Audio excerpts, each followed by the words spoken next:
پڑھ لا الہ الا اللہ، پڑھ لا الہ الا اللہ۔ میرے بھائی کی اولاد نہیں، اللہ صاحب اولاد کرے۔ عمرے کے احرام کے بغیر طواف مطاف میں نہیں جان دیتے، اس لیے لوگ چادریں باندھ لیتے۔ بہرحال یہ معاملہ اللہ کے سپرد ہے۔ محروزہ پتہ نہیں کیا ہے، دعا کے لیے درخواست ہے، اللہ سب کی دعائیں قبول فرمائے، عصمت آپا کی بھی دعا قبول فرمائے۔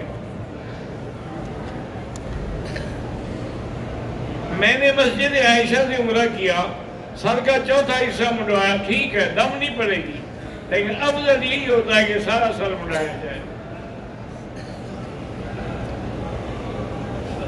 حافظ محمد عمر جو ہیں افغانستان میں ایک مشکل میں پھنسے ہیں، اللہ تعالیٰ انہی مشکل حل کرے۔ ابن زیاد جنہوں نے امام مسلم کو شہید کیا تھا، اس پہ لعنت بھیج سکتے ہیں، ہم اس کام کے لیے تو نہیں بھیجے گئے کہ لعنتیں کرتے رہیں۔ اللہ عالم، اللہ نے ان کو معاف کر دیا تو اب کیا کر سکتے ہیں۔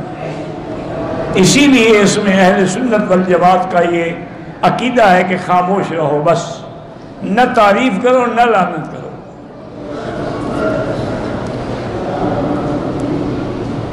ایک بندہ کہتا ہے کہ ابن جریر جو ہے وہ شیعہ تھے۔ ابن جریر دو ہیں، ایک شیعہ تھا، ایک ابن جریر جو ہمارے محدث مفسر ہیں وہ تو اہل سنت ہیں۔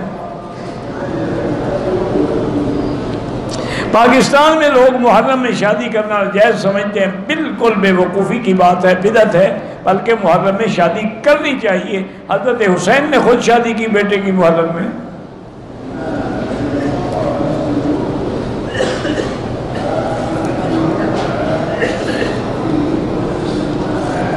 کہتے ہیں کہ لوگوں کا عقیدہ ہے کہ 10 محرم کی رات میں اگر میاں بیوی ملیں تو جو لڑکا پیدا ہوگا نامرد ہوگا، تو چلو نہ ملو نامرد تو نہ بنو۔ یہ جھوٹے قصے کہانیاں گھڑی ہوئی ہیں۔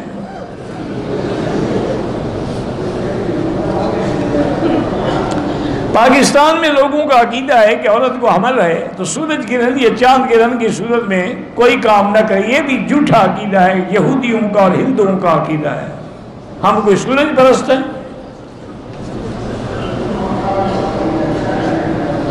کہتے تھے کہ ملتان کے علاقے اس شریف میں ایک دربار ہے، وہاں لوگ قبر کے 7 چکر لگاتے ہیں، بالکل بدعت ہے اور شرک ہے۔ طواف صرف اللہ کے گھر کا جائز ہے، اور کسی قبر کا طواف کرنا جو ہے وہ اللہ کے طواف میں شرک ہے۔